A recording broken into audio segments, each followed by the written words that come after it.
So I've had quite a few people say that they cannot get their Honda into Diff Lock with my kit installed, and I just want to give an explanation about how that is a situation with the front differential and not our kit.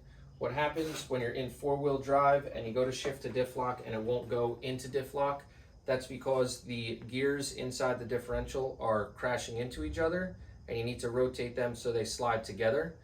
So when you're in four-wheel drive and you go to shift into Diff Lock, if all four wheels are spinning in the same direction, you're never going to get the gears to slide past each other and shift into Diff Lock, because the gears are here, the whole front differential is spinning together.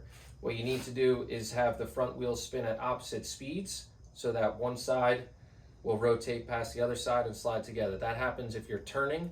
Your outside wheel would be spinning faster than your inside wheel. Or if you're stuck in a mud hole and one wheel is stuck, then the other wheel is spinning and you're applying a small amount of pressure. That's going to get this to go into Diff Lock. So again, if all four wheels are spinning the same speed, it's never going to go in. If you are turning or stuck in a mud hole and one wheel is spinning faster than the other, and you're applying just a small amount of pressure on your shifter, after a little bit, it'll pop right in. It'll take a little while because of the way the Honda front differential is. There's only a few spots where it will slide together. So don't get discouraged. The easiest way to do it, the fastest way to do it, is if you're actually stuck in a mud hole and one wheel is stuck and the other one is spinning, just apply a little pressure when you're here. Not hard, don't force it, and it'll pop right in once those gears line up and slide together.